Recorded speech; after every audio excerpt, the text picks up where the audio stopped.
우리는 지난주에 교회력으로 대림절을 맞았습니다. 교회력으로 새로운 한 해를 준비하고 시작하는 시간입니다. 동시에 교회 창립 감사 주일로 예배를 드렸습니다. 한 해의 시간을 마무리하면서 동시에 하나님이 그분의 교회를 통해서 기대하시고 원하시는 일에 대해서 말씀을 통해서 나누었습니다. 한 해를 마무리하고 새로운 한 해의 시간을 준비하면서 우리가 하나님이 원하시는 교회로서 어떤 마음을 품고 어떤 모습으로 살아야 할 것인가의 문제를 말씀을 통해서 나누었습니다. 오늘 우리가 나누는 말씀도 바로 그 연장선에 있습니다. 한 해를 마무리하면서 우리가 하나님의 교회로서 하나님이 원하시고 기대하시는 모습을 열망할 때 우리는 어떤 모습을 꿈꿔야 하는가? 하나님의 말씀은 우리에게 무엇을 교훈하시는가에 관한 말씀입니다. 이 문제를 가지고 이번 주와 다음 주 이 두 주간에 걸쳐서 로마서의 마지막 부분의 말씀을 나누고자 합니다. 왜냐하면 이 로마서의 마지막 말씀은 사도 바울을 통해서 하나님의 교회인 로마 교회에 주시는 권면의 마지막을 다루고 있기 때문에 그렇습니다. 그동안 사도 바울은 로마의 그리스도인들 개인에게 그리고 로마의 교회에게 복음의 진리를 확고하게 설명했습니다. 또한 그들의 공동체적인 삶을 위해서 가르치고 격려했습니다. 마지막에는 하나님의 복음을 맡은 사도로서 그가 꿈꾸는 복음 전도를 위해서 로마 교회를 초청하고 그들에게 협력을 요청했습니다. 그리고 이제 이 편지를 마무리합니다.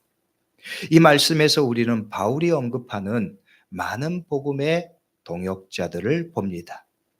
또 그들의 이름 하나하나 언급하면서 그들을 소개하는 내용들을 또한 보게 됩니다.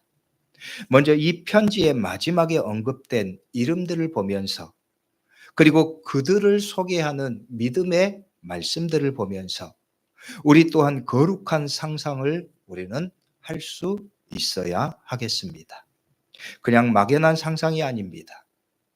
우리의 이름이 하늘의 생명책에 기록될 일을 상상하는 것입니다. 그리고 우리는 그 책에 어떻게 기록될 것인가를 묵상하는 것입니다. 이 문제는 우리가 그냥 인간적인 막연한 상상력을 발휘하는 것이 아닙니다. 그 일은 실제 우리에게 있을 일이기 때문입니다. 우리가 생을 마치고 하나님 앞에 설 때 실제로 우리에게 일어날 일이기 때문이지요. 계시록 20장 12절의 말씀은 이 일에 관해서 이렇게 말씀합니다. 또 내가 보니 죽은 자들이 큰 자나 작은 자나 그 보좌 앞에 서 있는데 책들이 펴 있고 또 다른 책이 펴졌으니 곧 생명책이라. 죽은 자들이 자기 행위를 따라 책들에 기록된 대로 심판을 받으니. 먼저 이 말씀은 죽은 자들이 큰 자나 작은 자나 그 보좌 앞에 서 있는데 라고 말씀하고 있습니다. 우리가 설 하나님의 심판대 앞의 모습입니다. 큰 자나 작은 자나 라고 하는 말씀은 모든 자들이 이 심판대에 설 것을 보여주는 말씀입니다. 마치 죽음이 모든 사람에게 피할 수 없는 일인 것처럼 우리가 하나님의 심판대 앞에 서는 일은 피할 수 없는 영적인 현실이라는 것을 우리에게 가르쳐주고 있습니다. 그리고 이어지는 말씀, 책들이 펴 있고 또 다른 책이 펴졌으니 곧 생명책이라 말씀했습니다. 생명책이라고 하는 말씀은 구원받을 자들을 기록한 생명의 책입니다. 그 책에 관한 서술에서 이름뿐만 아니라 죽은 자들이 자기 행위를 따라 책들에 기록된 대로 심판을 받으리니 라고 말씀하고 있음을 봅니다. 이 말씀은 조금 더 설명이 필요해요. 행위를 따라 심판을 받는다고 하는 말씀에서 우리는 심판의 내용과 구원의 내용을 구분할 필요가 있기 때문이죠. 우리가 생명책에 기록된 것은 예수 그리스도를 믿는 믿음을 통해서입니다. 우리의 행위의 결과가 아니라는 거예요.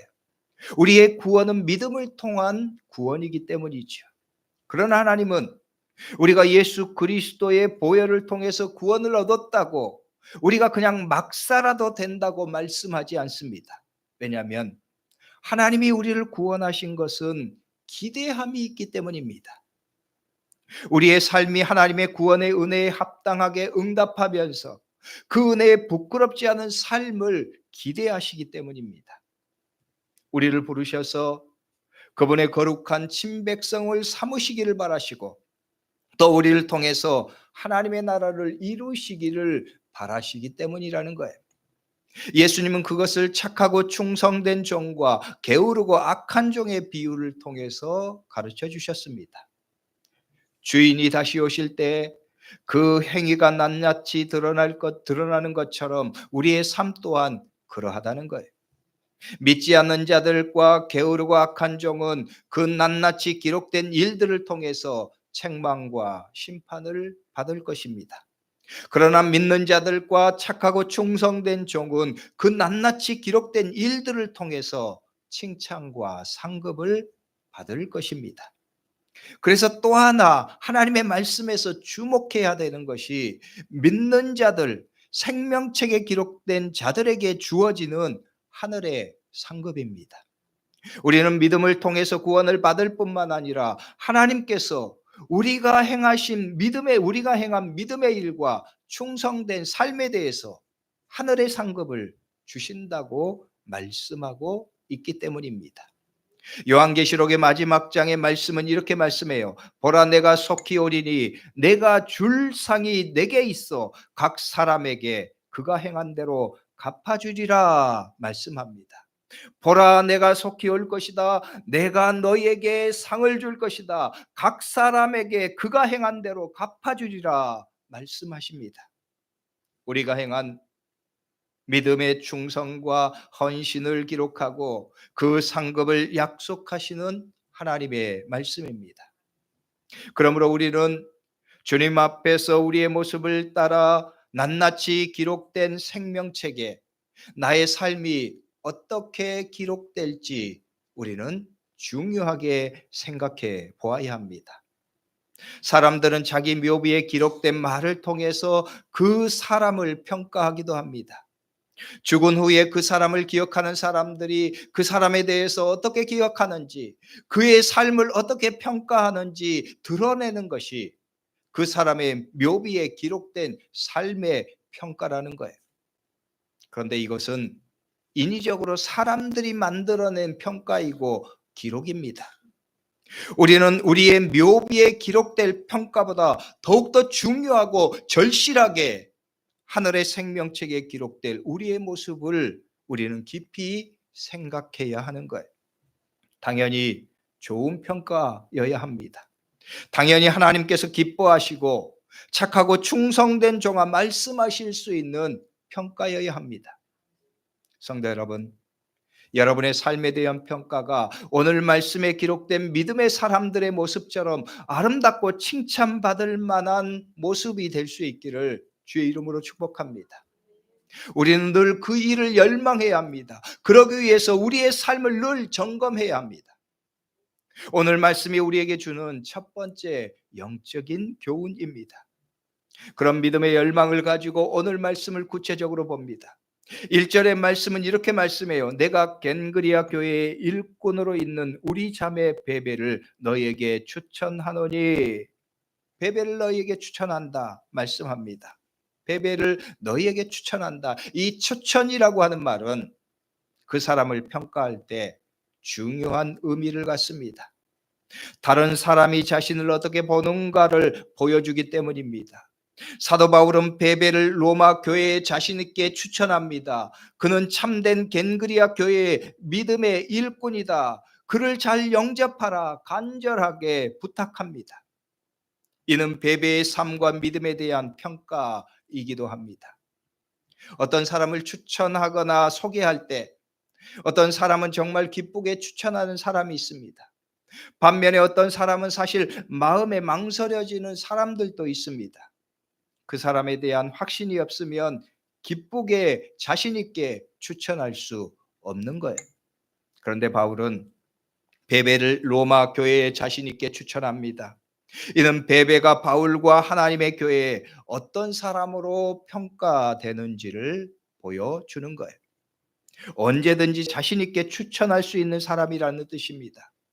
바울이 필요할 때, 또 하나님의 교회가 필요할 때 언제든지 추천하고 사역을 맡길 수 있는 사람이라는 거예요.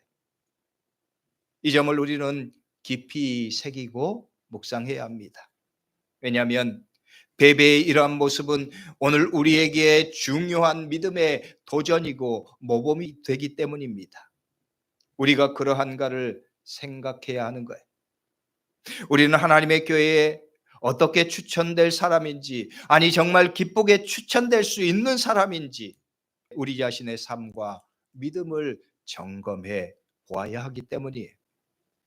그러므로 이 말씀은 우리의 신앙과 삶을 돌아보고 묵상하는 계기가 되어야 합니다. 또한 단순하게 묵상하는 것으로만 끝나는 것이 아니라 더욱더 적극적인 결단이 있어야 합니다. 우리가 베베처럼 하나님의 교회에 기쁘게 추천될 사람이 되고자 하는 믿음의 열망을 갖는 거예요. 그것을 기도하는 거예요. 그것을 위해서 노력하는 거예요. 새로운 삶의 결단을 갖는 거죠. 성도 여러분, 여러분은 그러한 열망을 갖고 그렇게 기도하고 삶의 열매를, 믿음의 열매를 아름답게 맺어가는 성도들이 될 수 있기를 주의 이름으로 축복합니다. 두 번째로 오늘 말씀에서 우리가 주목하는 것이 2절의 말씀입니다.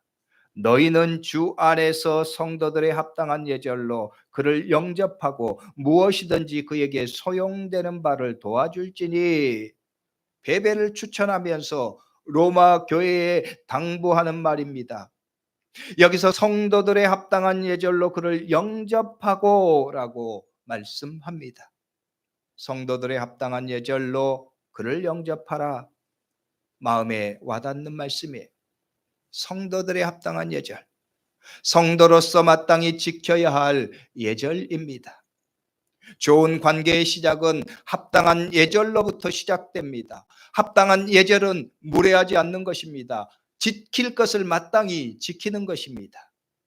그런데 종종 우리는 성도 간의 합당한 예절, 지켜야 할 것을 지키지 않아서 겪는 관계의 어려움들을 봅니다. 때로는 말의 무례함, 때로는 행동의 무례함 때문에 발생하는 문제들입니다. 할 수 없는 말과 행동을 하고 해서는 안 될 말과 행동을 하는 것입니다. 이런 일 때문에 관계가 어그러지고 분쟁이 생기는 것을 봅니다. 또한 개인 관계뿐만 아니라 그것이 결국 교회 전체에 어려움을 가져다 주는 경우들을 봅니다. 하나님 보시기에 얼마나 탄식할 일입니까? 우리는 그렇지 않은가를 돌아봐야 합니다. 좋은 관계, 좋은 공동체의 관계에서 이 성도의 합당한 예절은 그래서 절대적으로 중요한 지침입니다. 그래서 바울은 로마 교회를 위한 마지막 편지의 당부에서 너희들은 성도의 합당한 예절로 대하라 당부합니다. 그리스도인들은 함부로 무례해서는 안 되는 거예요. 지킬 것을 마땅히 지키는 성도가 되어야 합니다. 말에 있어서나 행동에 있어서 그렇다는 거예요.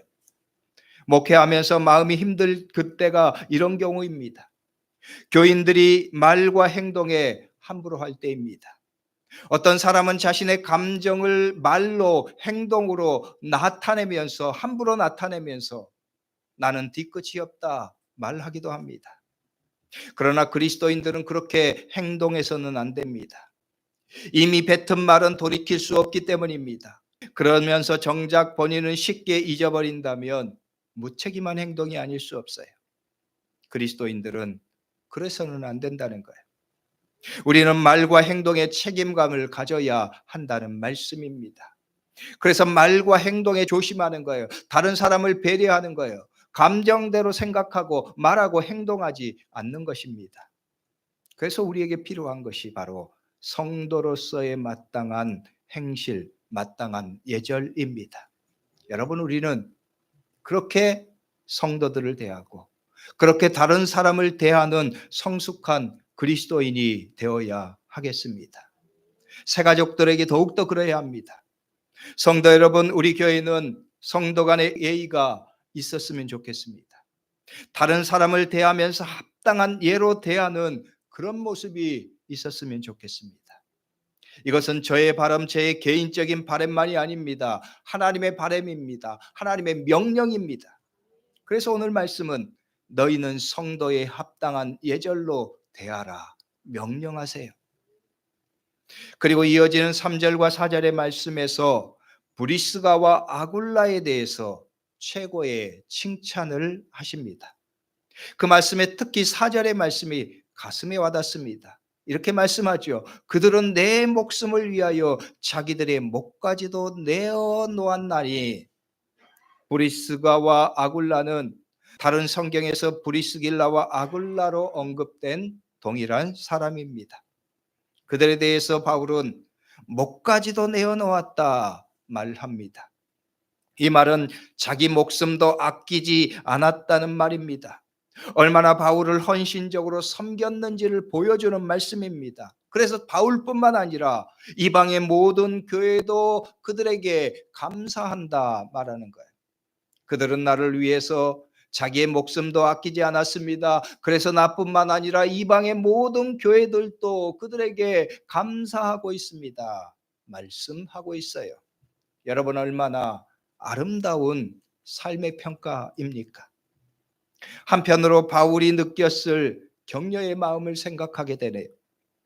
사도 바울의 사역은 쉽지 않았습니다. 수많은 고난이 있었습니다. 죽음의 고비도 여러 차례 넘겼습니다. 그 모습을 보면서 사도 바울은 어떻게 그런 어려움을 견뎌냈을까 생각할 때가 많습니다. 하나님께서 그에게 그만큼 힘을 주시고 은혜를 주시기에 가능했겠지요. 그리고 또 한편으로 하나님이 그를 격려하시는 방식 가운데 하나가 바로 이렇게 브리스가와 아굴라 같은 믿음의 협력자들을 통해서 그를 격려한 일이라고 하는 것을 오늘 말씀은 우리에게 보여주고 있어요. 사도 바울이 어려운 사역 환경에서도 이런 믿음의 협력자들의 섬김과 사랑을 통해서 격려를 얻고 힘을 더욱더 얻게 되었다는 말이에요. 성도 여러분, 이런 사람들이 주위에 있다고 하는 것은 참으로 복된 일입니다. 고단한 사역의 현장에서 마치 오아시스처럼 힘이 되고 격려가 되는 존재이기 때문입니다. 성도 여러분, 우리도 다른 믿음의 성도들에게 또 하나님의 일을 하는 사역자들에게 그런 존재가 되어야 합니다. 우리의 존재가 다른 사람에게 힘이 되고 격려가 되는 존재가 되어야 합니다. 그런 삶이 그리스도인으로서 우리에게 가장 아름다운 모습으로 말씀하고 있어요. 하나님이 우리에게 기대하시는 믿음의 모습입니다. 우리는 그 모범을 브리스가와 아굴라를 통해서 봅니다. 이런 믿음의 모범 앞에 한편으로는 두려운 생각도 갖게 됩니다. 우리는 지금 그런 존재가 되고 있는가를 생각할 때 부족함을 느끼기 때문이지요. 우리가 다른 믿음의 성도들에게 격려가 되고 힘이 돋는 존재가 되어야 되는데 오히려 우리의 존재 때문에 다른 사람들이 상처를 받고 격려보다 낙심을 하고 힘을 얻는 것보다 힘을 잃어버리는 존재가 되지 않는지 생각하게 되기 때문입니다. 성도 여러분, 여러분은 브리스가와 아굴라처럼 다른 믿음의 지체들에게 하나님의 일을 하는 사역자들에게 힘이 되고 격려가 되는 성도들이 될 수 있기를 주의 이름으로 축복합니다. 오늘 말씀에서 또 하나 주목할 말씀이 13절의 말씀입니다. 13절의 말씀은 바울이 루포의 어머니를 그의 어머니는 곧 내 어머니라 말하고 있음을 봅니다. 주 안에서 택하심을 입은 루포와 그의 어머니에게 문안하라. 그의 어머니는 곧 내 어머니니라. 바울이 내 어머니라고 말합니다. 물론 그가 내 어머니라고 하는 말은 바울의 육신의 어머니라고 하는 의미는 아닙니다. 이는 루포의 어머니의 사랑과 헌신을 단적으로 보여주는 말씀이에요. 내 어머니처럼 나를 사랑하고 아끼고 나를 위해서 헌신한 사람이라는 마음의 표현입니다. 그 사랑과 헌신의 바울이 또한 마음을 다해서 그를 자신의 친어머니처럼 섬겼다는 말이에요. 피를 나눈 형제, 가족보다 깊은 사랑의 관계를 보여주는 말씀이에요. 이 고백을 보면서 우리의 부족함을 봅니다. 우리는 그렇게 사랑하고 섬기는가 생각할 때 그렇지 못하기 때문이죠. 우리는 그렇게 진실된 마음으로 섬기고 헌신했는가를 생각할 때 그러지 못했기 때문입니다. 성도 여러분, 부족함을 보는 것은 거룩한 결단을 위함입니다.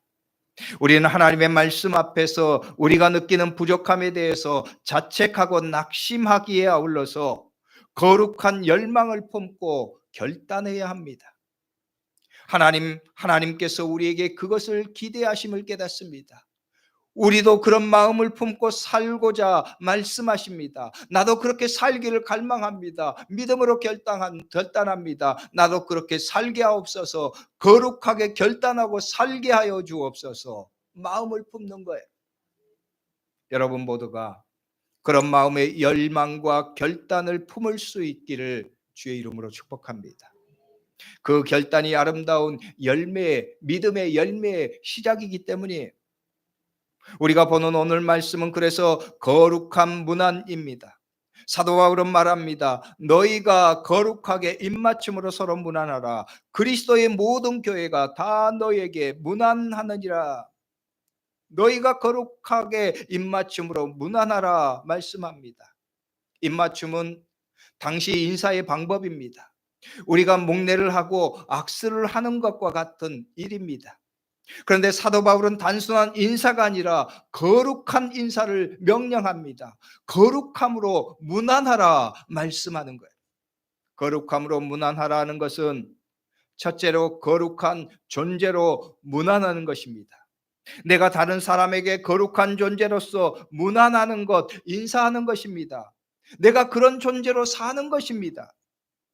두 번째로 거룩함으로 문안하는 것은 거룩한 존재가 되게 문안하는 것입니다.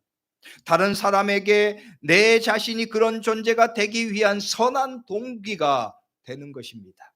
나의 존재가 다른 사람을 거룩한 존재를 위한 도전이 되는 것입니다. 격려가 되는 거예요. 저 사람을 보면 나도 그런 사람이 되어야 하겠다. 나도 그런 삶을 살아야 되겠다. 마음 먹게 하는 그런 존재가 되는 거예요. 그래서 거룩함으로 문안하는 것은 서로의 영적인 에너지를 나누는 것입니다. 서로 선한 믿음의 영향력을 나누는 것입니다. 서로를 격려하고 축복하면서 서로를 거룩한 그리스도의 사람으로 만드는 생명의 일입니다. 하나님의 말씀은 너희의 관계가 그러하라는 말씀이에요. 너희의 교제가 그러하라는 말씀입니다. 너희의 존재 자체가 그러하라는 말씀입니다.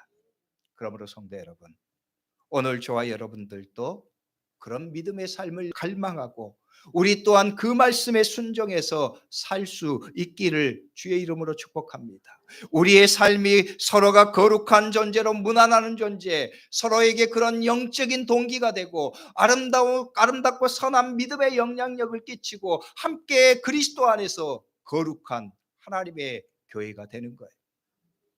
오늘 저와 여러분들이 그렇게 결단하고 우리 또한 그런 아름다운 믿음의 결실을 이루면서 살아가는 성도들이 될 수 있기를 주의 이름으로 축복합니다. 기도하겠습니다. 기도할 때 오늘 말씀을 붙잡고 통성으로 잠깐 기도하죠. 하나님, 주의 말씀을 따라서 우리도 거룩함으로 문안할 수 있도록 주여 인도하여 주옵소서. 우리의 존재가 그런 존재가 되기를 소망합니다. 하나님, 우리가 그런 선한 믿음의 영향력을 서로가